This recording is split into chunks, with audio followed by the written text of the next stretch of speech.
The SUV's reverse lights flared red in the snow, and my little girl's forehead tapped the passenger window like she didn't even feel it. "Lily, look at me."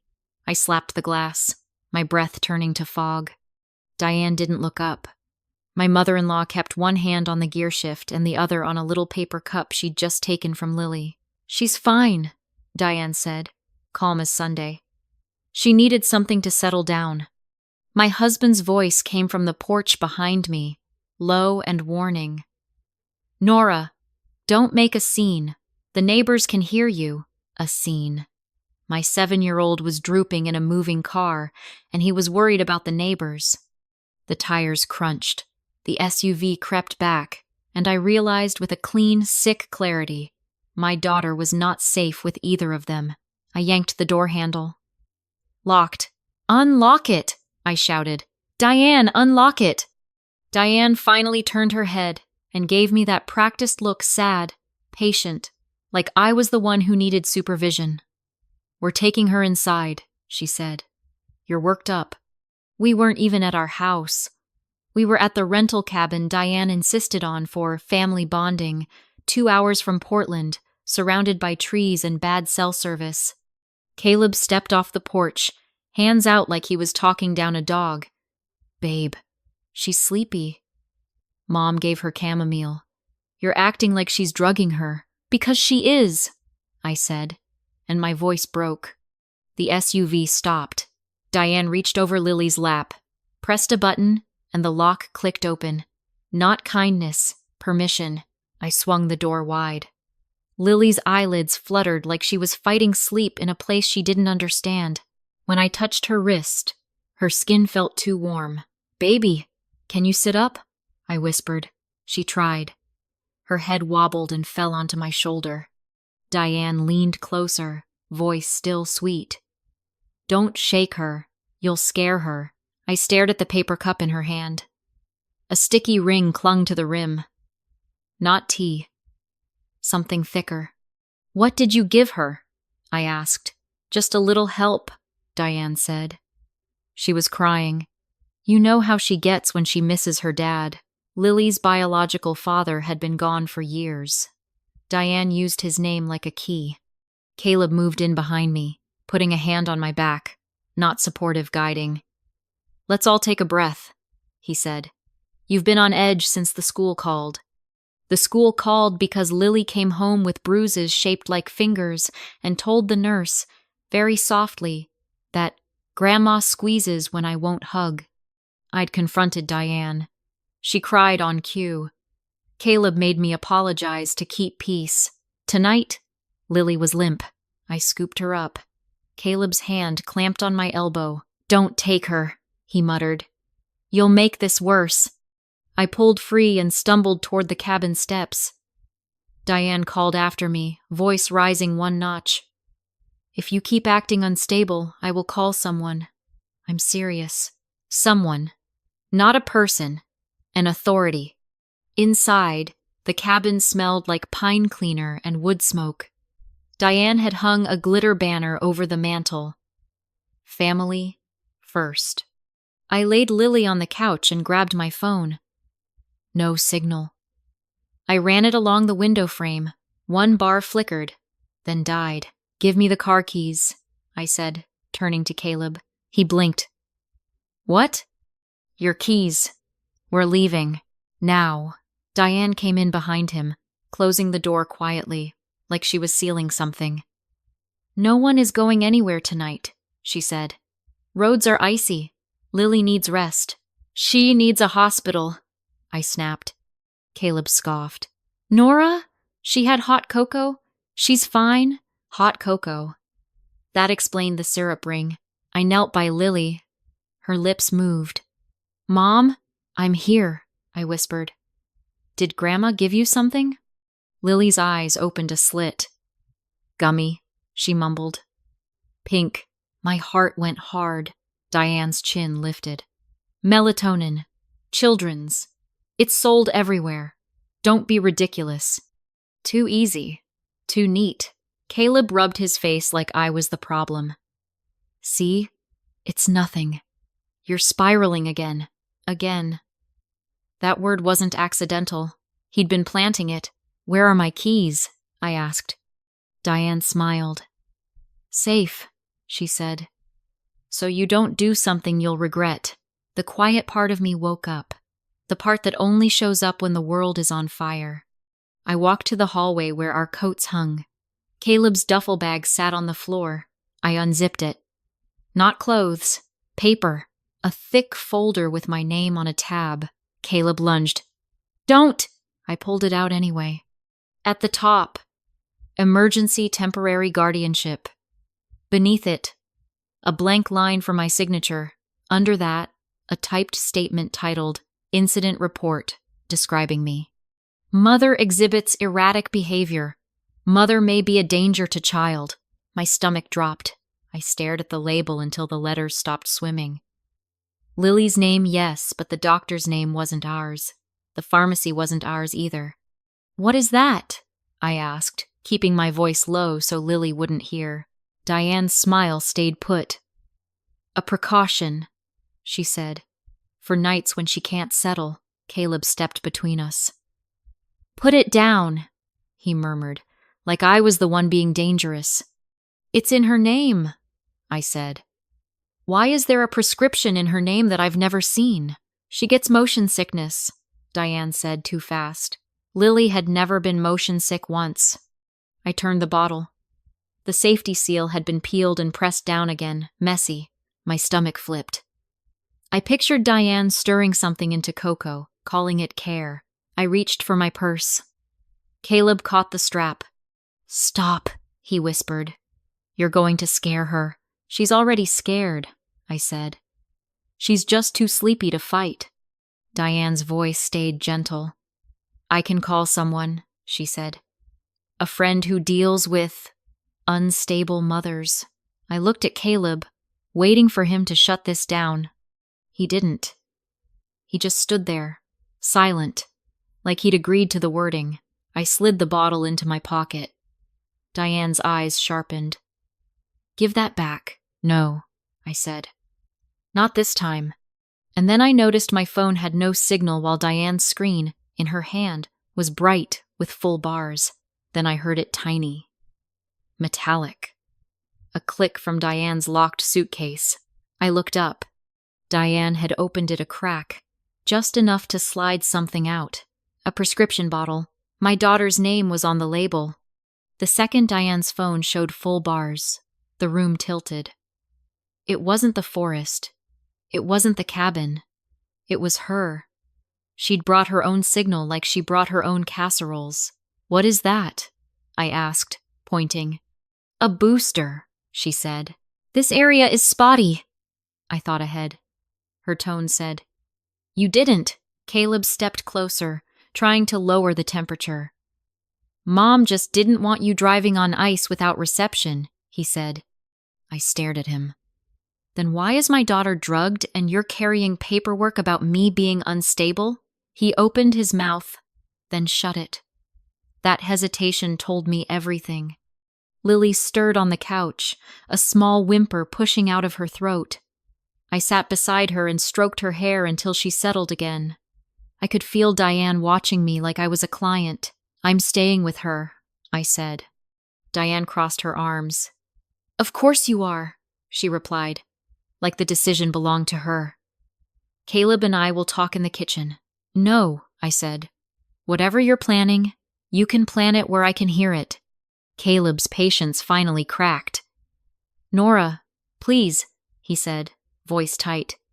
You're exhausting. Exhausting. That's what men call you when you refuse to be handled. They moved to the kitchen anyway. Not far, this cabin was small, but far enough that they thought I'd stay planted beside Lily like a good, grateful mother. I stayed beside her, yes, but I also slid my phone under a throw blanket, camera facing out, audio recording on. If Diane could bring her own signal, I could bring my own proof. Their voices started low, then got clearer when Diane forgot herself. She took the bottle, Diane hissed. Caleb replied. Let her. She won't know what it is. She will if she reads it. She can't prove anything. It's over the counter.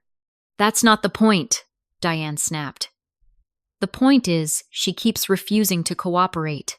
Tomorrow, we do it the way we planned. Caleb sighed like a man tired of consequences. We need Lily calm for the visit. Exactly, Diane said. A sleepy child, a frantic mother. The report writes itself. My fingers went numb around the edge of the couch. Visit? I mouthed silently to myself. What visit? Diane's voice softened into that syrupy, reasonable tone she used in public. The caseworker is meeting us at 10. I told her you might be emotional. I said you have a history of episodes. Caleb didn't protest. He just said, What if she leaves before then? She won't, Diane said. You hid the keys, right? My breath caught. I'd asked for the keys. He'd acted confused. He wasn't confused. He was in on it, Caleb replied. They're in the lockbox with my phone. She can't drive without me. Diane made a pleased sound. Good boy. I looked at Lily. Her lashes lay against her cheeks, dark fans on pale skin. In that moment, I didn't feel like a wife. I felt like prey pretending to be furniture. When their voices faded, I tucked the phone back into my pocket and forced my face into something neutral. Caleb came out first, smiling too hard. Let's all get some sleep, he said. We'll figure it out in the morning. Diane followed, hands clasped like a concerned church lady. I'll take first watch, she offered. So you can rest. Rest. Like my daughter wasn't sedated. Like my marriage wasn't a trap. No, I said. I'm not sleeping. Caleb tried again, softer. Nora, you know I love her. I looked at him. Then why are you helping your mother take her from me? His eyes flashed. No one is taking her. We're protecting her from me. He didn't have to say it. It hung in the air. Diane clicked her tongue. You're twisting things. We're family. We do what's best for Lily. I almost laughed. Diane had met Lily after Caleb and I started dating. She'd never once asked Lily what she liked, what she feared, what made her laugh. Diane liked obedience. Diane liked winning. I carried Lily into the small bedroom anyway, locked the door, and pushed a chair under the knob. The cabin's walls were thin, but the chair made a point. Lily stirred again, and this time she opened her eyes halfway. Mom, my tummy feels weird, she whispered. I swallowed panic. I know. I'm here. You're safe. But even as I said it, I didn't fully believe it. I pulled the prescription bottle from my pocket and finally read the tiny print. It wasn't melatonin. It was a sedative used before medical procedures. Dosage for a child Lily's weight. My vision went blurry. I took a photo of the label, then used Diane's spotty signal, standing on a chair near the window, to send it to my best friend, Tessa, with one message. Call 911 to this cabin, now. Before I put my phone away, I checked the cabin listing Diane had emailed. The address line was pasted from a PDF no-map pin. Like she didn't want it easy to find. I scanned the room for anything useful. Under the nightstand, I found something that made my throat tighten. A plastic hospital wristband with my name misspelled. The last letter scratched out and rewritten. Diane had kept it like a souvenir. Like my identity was something she could edit. I listened for them in the living room. Silence. I slid the chair away just enough to crack the door and peek out. Diane's locked suitcase sat open in the hallway now, and beside it was a metal lockbox I hadn't seen earlier Caleb's. I could see scrape marks on the lid, like it had been slammed shut in a hurry. A reply came instantly. Tessa, where are you? Are you safe? I typed back. Not sure. If I don't answer, call again. Tell them it's a kidnapping. Then I heard footsteps outside the bedroom door. Not Caleb's heavy steps, Diane's lighter ones. Pausing, listening. The doorknob jiggled once, twice, and Diane's voice slid through the crack, gentle as poison. Nora, she said, open the door. We need to talk about Lily's future. I pressed my hand over Lily's mouth to keep her quiet. Then, from outside, I heard Diane whisper to Caleb, "Get the forms. If she won't open, we'll make it look like she attacked us." The chair started to slide. The chair scraped across the floor as the doorknob twisted harder. Lily's eyes flew open, wide and glassy. "Mom?" she whispered. "Stay behind me," I said, and my voice didn't sound like mine. The knob stopped. Then Diane spoke through the wood, soft and wounded. "Nora, don't do this." "You're frightening her." From the other side, Caleb added. "Open the door. We can talk like adults." Adults. Two adults trying to corner a mother in a locked bedroom while her child was sedated. I didn't answer. I slid my phone into my bra, shoved the prescription bottle into my coat pocket, and lowered my shoulder into the door like I could hold it with my body if I had to. A thud hit the door, Caleb. Not gentle anymore. Lily flinched. "Please," she whispered. "I want to go home." "Me too," I said. "We are." I scanned the room with fast eyes. Window, snow, ground level. The back window opened to a slope into trees. I lifted Lily, wrapped her in the blanket, and eased the window up. Cold knifed in. Behind me, the doorknob rattled again. I pushed Lily through first, feet dangling into darkness, then climbed out after her. We half slid, half fell down the snowy slope, my boots skidding, my arm locked around Lily's middle so she wouldn't slip away. At the bottom, I crouched behind a log, breathing hard, listening. The cabin door banged open. A flashlight beam swept the trees like we were animals. If you're still with me right now, hit like and subscribe, because what happened next is the exact moment I realized this wasn't just Diane's obsession. It was Caleb's plan, and the part he'd been hiding was worse than the paperwork. The beam paused near our log. Lily trembled.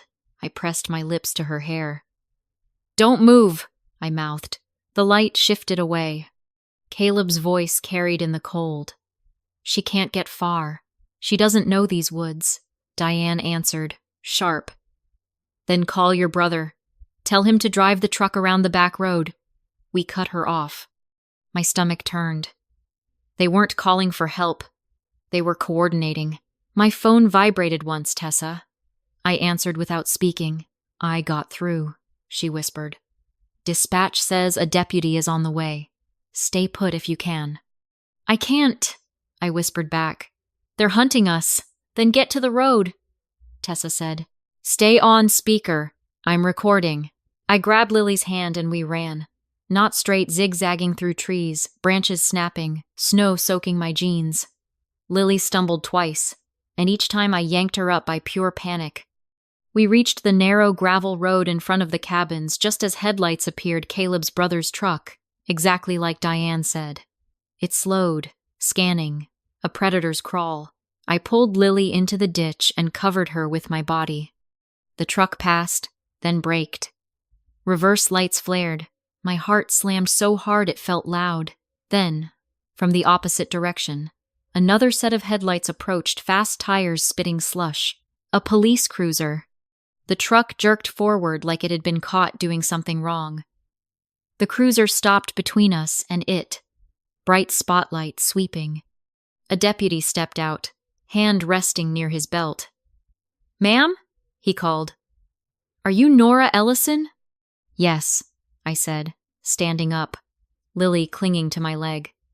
My voice shook. "My daughter was given something. I think they're trying to take her." Caleb burst from the trees like he'd been waiting for this cue. He raised his hands, face arranged into worry. "Officer, thank God. My wife is having another episode. She ran into the woods with our child. She's been unstable." Diane followed, wrapped in a robe, eyes already wet. "We only wanted Lily safe," she sniffed. "Nora refuses help." The deputy's eyes flicked between us, calculating. Family situations make cops cautious. Everyone knows that. "What did you give the child?" I asked Diane loudly. "Not for her, for him," Diane gasped, like I'd slapped her. Nothing. Just children's sleep gummies. She was overtired. I pulled the prescription bottle out of my pocket and held it up under the cruiser's lights. This was in Lily's name, I said. Not mine. Not ours. From a clinic we've never used. The deputy's expression changed. Just a little. Ma'am, let me see that. Caleb stepped forward fast. That's my mom's prescription. He lied. Nora's confused. I shot him a look that could have cut glass. It has Lily's name on it. Diane's crying stopped for half a second, just long enough for me to catch it. The deputy asked for Lily's date of birth. I gave it. He checked the label again. Where's the child's mother's ID? He asked Caleb, because Caleb had said, our child. Caleb's mouth twitched. She's my stepdaughter, but I'm her father in every way that matters. In every way that matters. That line sounded practiced too. The deputy radioed something I couldn't hear, then turned to me. Ma'am, we need to get the child warmed up, he said. Do you have somewhere nearby? My car is up there, I said, pointing toward the cabin lot. But they have the keys, Caleb jumped in. We have the keys. We can drive you all back. Let's not make this bigger. Bigger. Like it wasn't already life and death. The deputy made a call and then did the thing that still makes me furious when I remember it.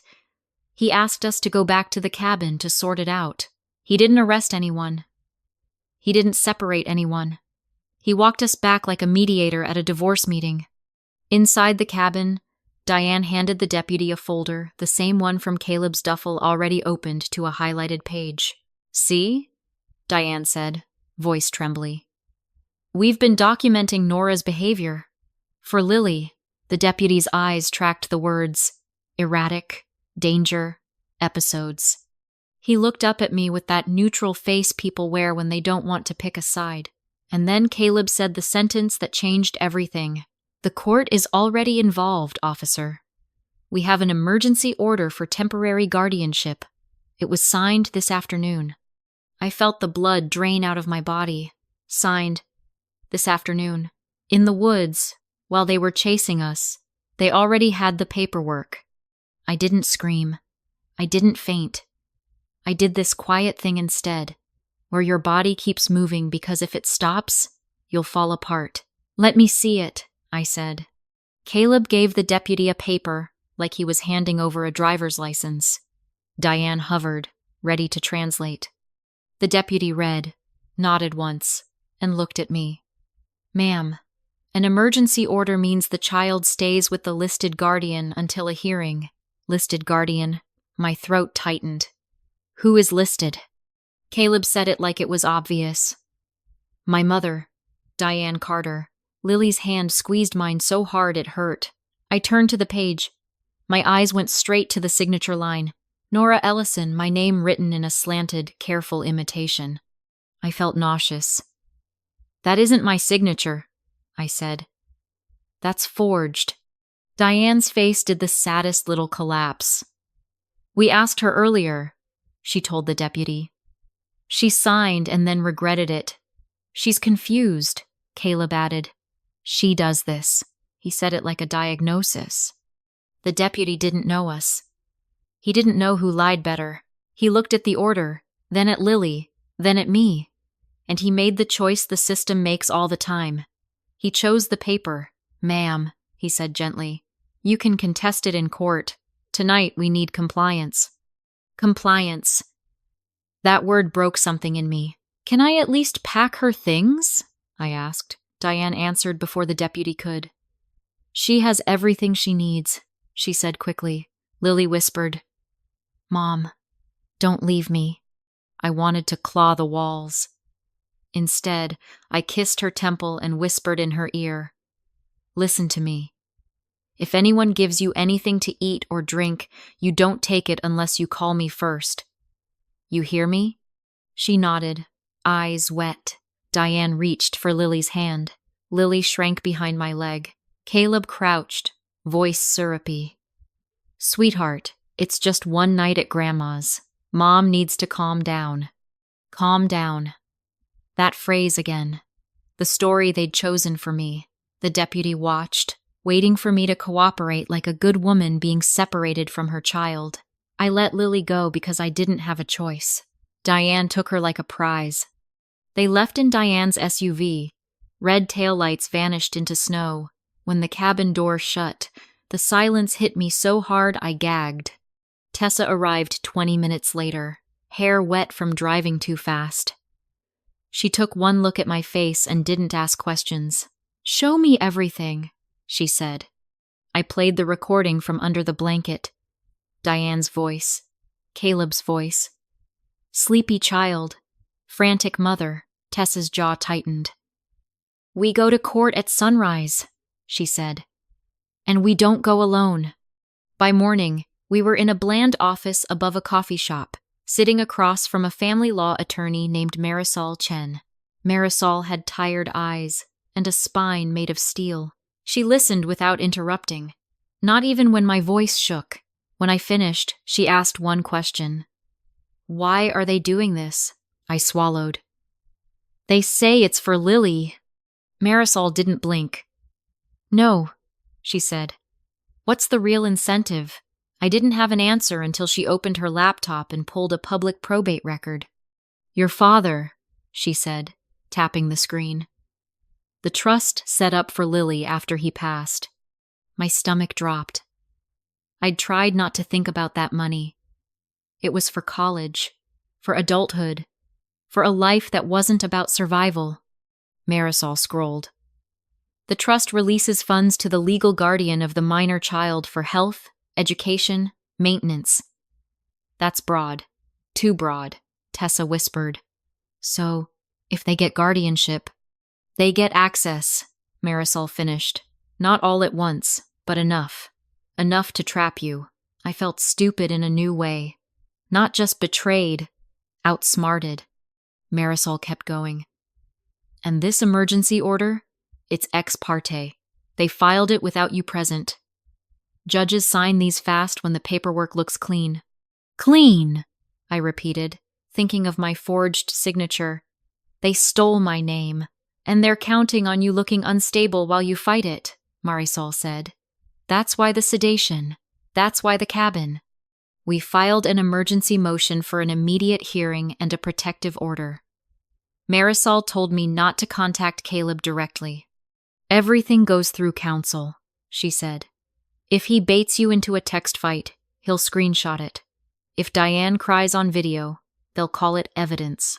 I nodded, even though every cell in my body wanted to drive to Diane's house and break a window. But Tessa did something smarter. While I signed affidavits, she went back to the cabin with a friend who did property management. "I have a hunch," she said. 2 hours later, she called, voice tight. "Nora," she said, "you need to sit down." "I'm sitting. In the hallway closet," she said. "There's a lockbox bolted to the floor. Not Caleb's portable one. A real one." My skin prickled. "What's in it?" "Copies of your handwriting," she said. "Pages ripped from old notebooks. And a stack of pre-filled medical forms. Intake forms.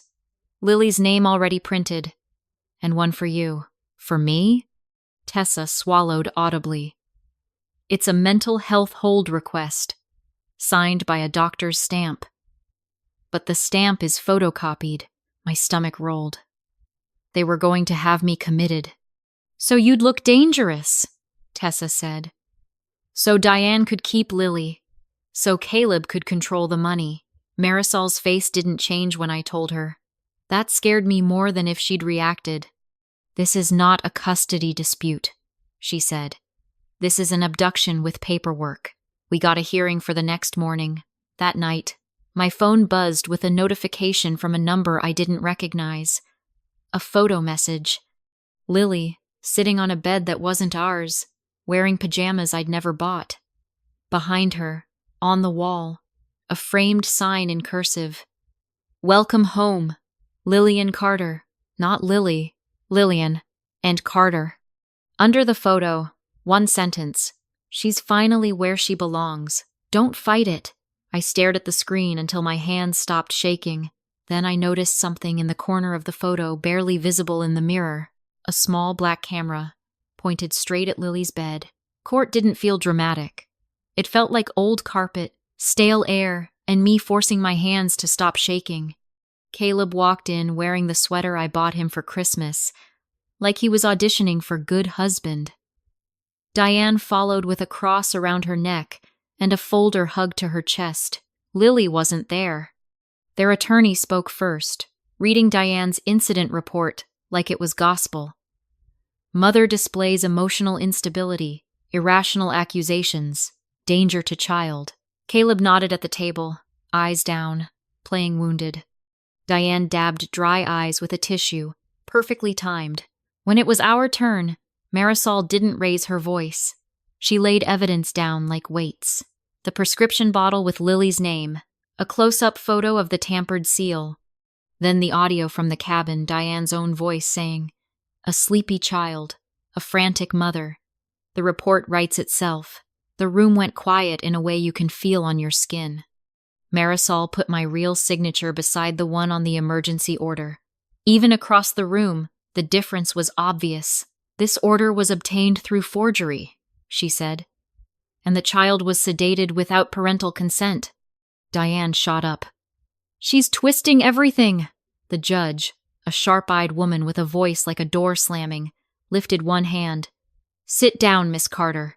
Marisol asked the court to have Lily brought in. Their side claimed she was resting. The judge didn't blink. "Bring the child. Now." When Lily walked in with the bailiff, she looked smaller than she should have. Her hair was brushed too tight. Her eyes kept flicking to Diane like she needed permission to breathe. The second she saw me, she ran. I caught her, and her whole body shook against mine. Marisol knelt, so her voice stayed gentle. "Lily, did Grandma give you anything to make you sleepy?" Lily hesitated. Diane's stare drilled into her. Then Lily whispered, "Pink gummy." She said it was vitamins. "And did anyone tell you what to say about your mom?" Lily nodded, tears spilling. "Grandma said if I told, Mom would go away for a long time. She said Caleb would keep me." Caleb stood up fast. "That's not—" "Sit," the judge snapped. Caleb sat. Marisol showed the photo message Diane had sent me. Lily on a strange bed, new pajamas, a framed sign behind her, "Welcome home, Lillian Carter." The judge looked straight at Caleb. "Is the child's legal name Lillian Carter?" Caleb's jaw tightened. "She'd be part of my family," he said. "You have been married to Miss Ellison for 16 months, the judge replied, flat. "That does not make you her legal parent." The judge turned to Diane. "You obtained an emergency order with a forged signature. You administered medication to a minor without consent." Her eyes moved to the corner of the photo. "And you installed surveillance in a child's room?" Diane's mouth opened. Nothing came out. Caleb tried to sound noble. "I was trying to build a family," he said, voice hard. "She wouldn't let me. And that money, there it was." "The real motive." The judge cut him off. "You will not speak about a child like she's an account," she ruled from the bench. The emergency guardianship was dissolved immediately. Lily was returned to me in the courtroom, and a restraining order was issued against both Caleb and Diane. She also ordered the file sent to the district attorney for review of forgery and child endangerment. Outside, Caleb tried one last whisper as he passed me. "You can't prove what we already took." My stomach dropped. "What did you take?" He smiled, quick and mean, and walked away. Marisol made calls before I could spiral. By that afternoon, we found the attempt. Caleb had submitted a request to Lily's trust using the emergency order, asking for an advance for medical expenses. It hadn't been approved yet, but the paperwork was sitting there, waiting. Almost. That night, Lily and I slept at Tessa's place, curled together like we were rebuilding our own gravity. In the morning, I packed what mattered: birth certificate, school records, Lily's chewed ear stuffed rabbit, and I didn't go back for the furniture or the illusions. Within weeks, I filed for divorce and a permanent protective order. The criminal side moved slower, but it moved.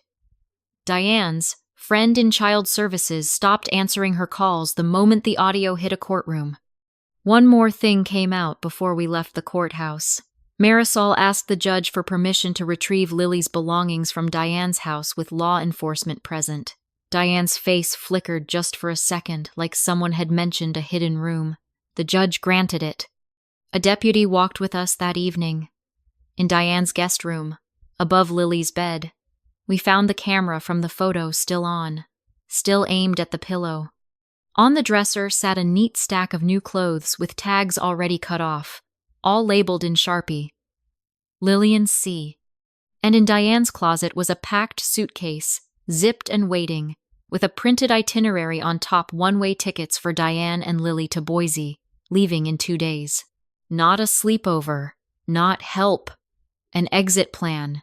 The deputy photographed everything and took the camera as evidence. Lily watched me from the doorway. Small and silent, I knelt and promised her, "No one is moving you again without me." Lily started therapy. The therapist taught her a phrase we practiced like a spell. "My body is mine." The first time Lily said it loud, like she believed it. I had to cry in the hallway where she couldn't see.